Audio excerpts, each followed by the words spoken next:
نحمدہ نصلی علی رسولہ الکریم اما بعد فاعوذ باللہ من الشیطان الرجیم بسم اللہ الرحمن الرحیم۔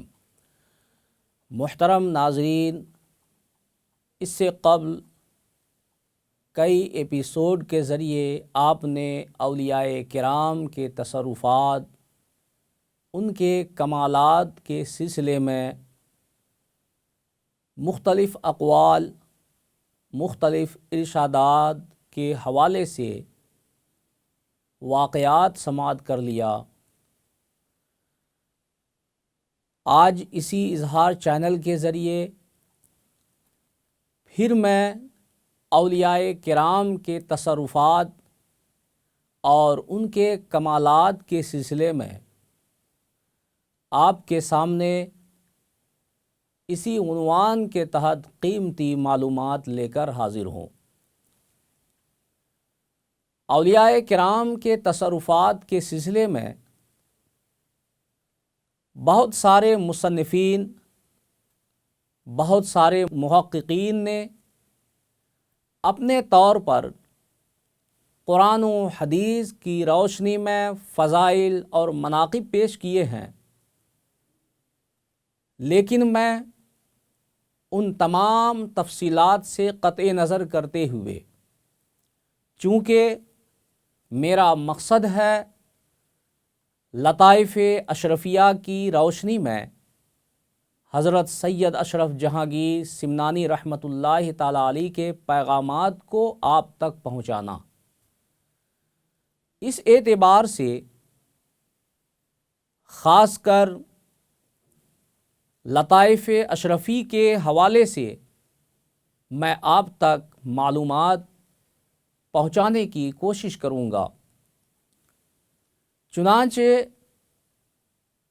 عنوان کے متعلق اولیاء اعظام کے تصرفات کے سلسلے میں صاحب لطائف اشرفی نے لطیفہ نمبر 2 کے تحت ایک دوسرا واقعہ تحریر فرمایا ہے۔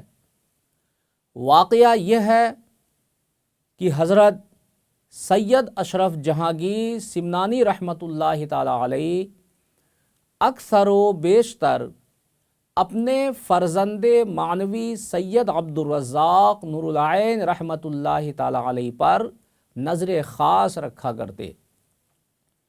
جس طرح ایک مربی مشفق استاد کو اپنے شاگرد کو بنانے سنوارنے کی ہر دم فکر لگی رہتی ہے، شاگرد کی نقل و حرکت پر گہری نظر رہتی ہے، پوری کوشش رہتی ہے کہ اپنی تربیت کا اثر شاگرد کے اندر آ جائے اور وہ شاگرد درجۂ کمال کو پہنچ جائے اور وہ شاگرد قابل اعتماد ہو جائے۔ اگر شاگرد میں کوئی خامی نظر آتی ہو تو استاذ، مشفق، مربی اس خامی کا تدارک کیا کرتے ہیں، کیسے وہ خامیاں دور ہوں، کیسے اس شاگرد کی اصلاح ہو۔ ایک مشفق استاذ کی ہمہ وقت ان پر توجہ ہوتی ہے، ہر لمحہ فکر ہوتی ہے۔ بس اسی خیال کے پیش نظر حضرت سید مخدوم اشرف جہانگیر سمنانی رحمۃ اللہ تعالیٰ علیہ بھی اپنے فرزند روحانی، فرزند معنوی سید عبد الرزاق نور العین رحمۃ اللہ تعالیٰ علیہ پر نظر خاص رکھتے ہیں۔ ایک مرتبہ حضرت سید مخدوم اشرف جہانگیر سمنانی رحمۃ اللہ تعالیٰ علیہ نے فرمایا، بیٹا نور العین، میں آپ کے تصرفات دوسرے کے اندر اپنی آنکھوں سے دیکھنا چاہتا ہوں تاکہ تصرفات کی کمالیت کا اندازہ ہو سکے۔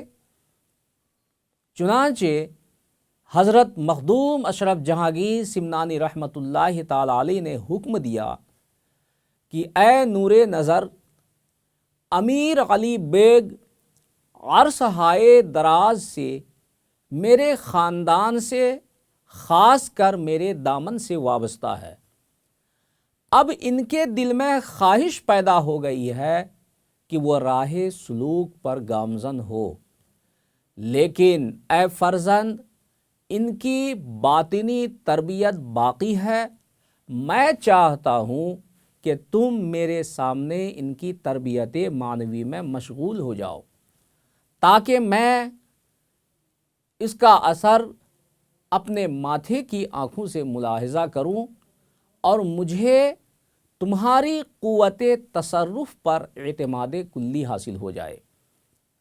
حضرت سید عبدالرزاق نور العین رحمۃ اللہ تعالی علیہ نے جب پیر و مرشد کی زبان فیض ترجمان سے یہ سنا تو نہایت ہی عاجزی و انکساری سے عرض کیا، جہاں پناہ آسمان ہدایت کا آفتاب، زمانہ پیشوائی کا سلطان، میری کیا طاقت، میری کیا مجال، آفتاب عالم کے ہوتے کسی دوسرے کی کیا مجال کہ تصرف و جذبہ کے زور پر اپنے کو دشواری میں ڈالے، اور غریب ستارہ کی کیا طاقت کہ صاف و روشن آفتاب کے سامنے تصرف کا دم مارے۔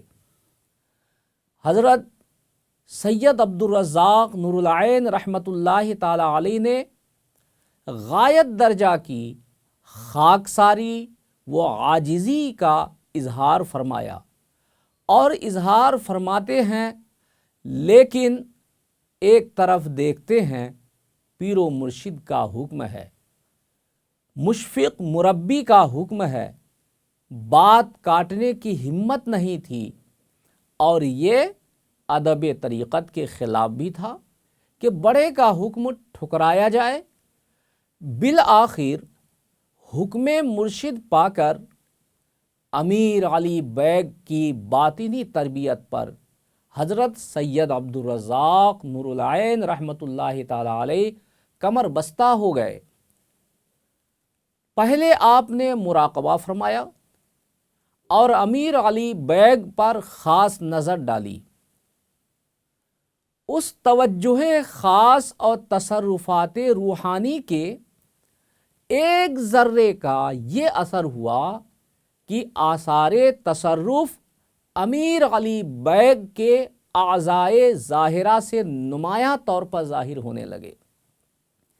زبان سے توحید آمیز اور وجد انگیز کلمات نکلنے لگے۔ کلام کی بلندی اس قدر تھی کہ عوام الناس تو دور کی بات، محفل میں موجود علماء کلام کے مفاہیم اور مطالب کے سمجھنے سے قاصر نظر آنے لگے۔ دوسری طرف محفل میں موجود علماء کا وہ طبقہ بھی تھا جو کرامات اولیاء، تصرفات اولیاء کا بالکلیہ انکار کیا کرتا تھا۔ ان لوگوں نے جب امیر علی بیگ کے کلام کو سنا تو تنقید کرنا شروع کیا۔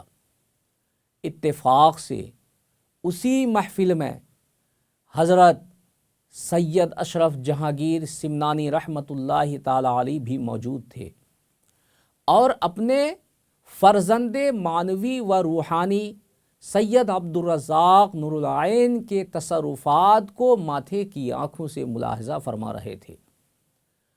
آپ نے حالات کا جائزہ لیا اور موقع کی نزاکت کو بھانپ لیا، اور بھانپتے ہوئے اولیاء کرام کی ولایت کے منکرین کو مخاطب کیا اور فرمایا کہ تم لوگ اس بات سے بخوبی واقف ہو کہ امیر علی بیگ ایک ان پڑھ ترکی آدمی ہے، لیکن مجھے اعتماد کلی حاصل ہے۔